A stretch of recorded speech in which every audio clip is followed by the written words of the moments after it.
नमस्कार. आज आपण बनवणार आहोत चणा डाळ ढोकळा.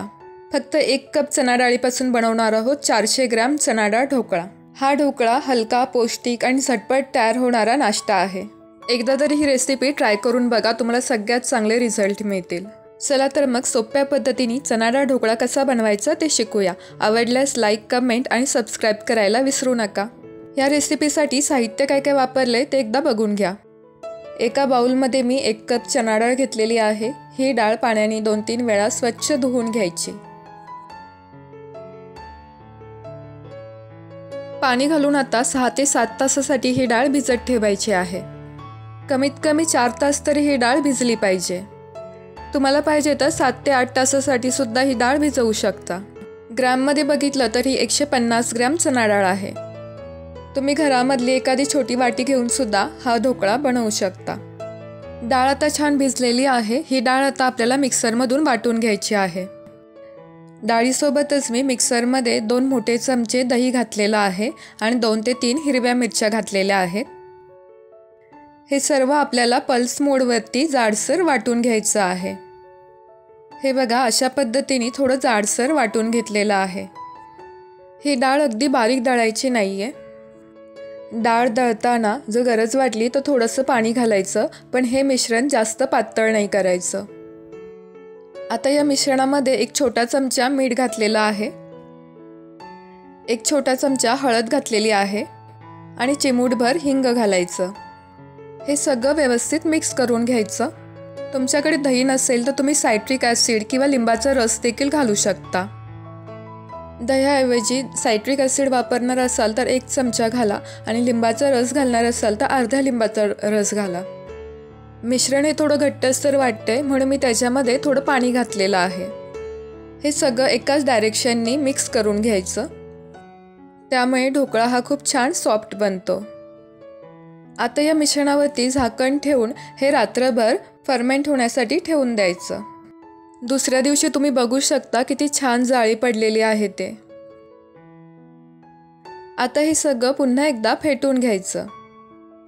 फेटताना एकाच डायरेक्शनमध्ये फेटायचं, म्हणजे मिश्रणामध्ये हवा भरली जाते आणि ढोकळा छान सॉफ्ट आणि स्पॉन्जी होतो.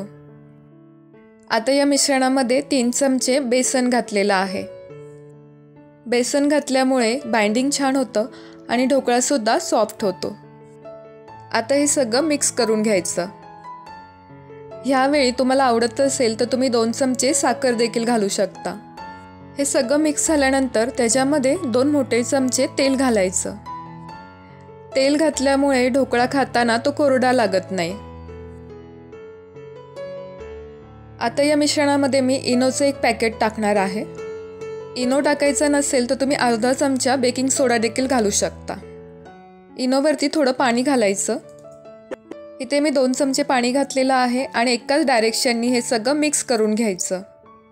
ही प्रोसेस तुम्हाला फास्ट करायची आहे. इथं जर तुम्हाला जास्त वेळ लागला तर तुमचा ढोकळा हा फुलणार नाही.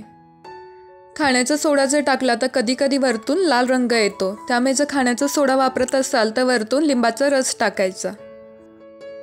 एका ट्रेला मी तेल लावून तयार करून ठेवलं होतं. त्याच्यामध्ये हे ढोकळ्याचं बॅटर ओतायचं. स्टीमरमध्ये मी अगोदरच पाणी गरम करायला ठेवलं होतं. त्याच्यामध्ये आता हे भांडं ठेवून द्यायचं. मोठ्या गॅसवरती 15 ते 20 मिनटं ठेवून हे आता स्टीम करून घ्यायचं. ढोकळा आता तयार झालेला आहे. ढोकळा पूर्णपणे थंड करून घ्यायचा. पूर्णपणे ढोकळा थंड झाल्यानंतर तो प्लेटमध्ये सहज निघतो. तुम्ही बघू शकता ढोकळ्याला किती छान जाळी फुटलेली आहे. एकदम सॉफ्ट आणि स्पॉन्जी असा हा ढोकळा तयार झालेला आहे. आवडीप्रमाणे लहान किंवा मोठे तुकडे कापून घ्यायचे. पूर्णपणे थंड झाल्यानंतरच ढोकळा कापून घ्यायचा. जर गरम असताना कापला तर त्याचे पीसेस चांगले निघत नाहीत. हे बघा किती छान जाळ्या पडलेल्या आहेत. अगदी विकतसारखा सॉफ्ट आणि स्पॉन्जी असा हा ढोकळा तयार झालेला आहे. आता आपण ढोकळ्यावरती टाकायला तडका तयार करून घेऊया. तेल गरम झालं की त्याच्यामध्ये राई टाकायची. राई तडतडली की त्याच्यामध्ये कढीपत्ता घालायचा. आता हा तयार केलेला तडका आपण ढोकळ्यावरती घालूया. अशा प्रकारे विकतसारखा सॉफ्ट स्पॉन्जी असा ढोकळा तुम्ही घरच्या घरी तयार करू शकता। ही रेसिपी तुम्हाला कशी वाटली हे कमेंट करून नक्की सांगा।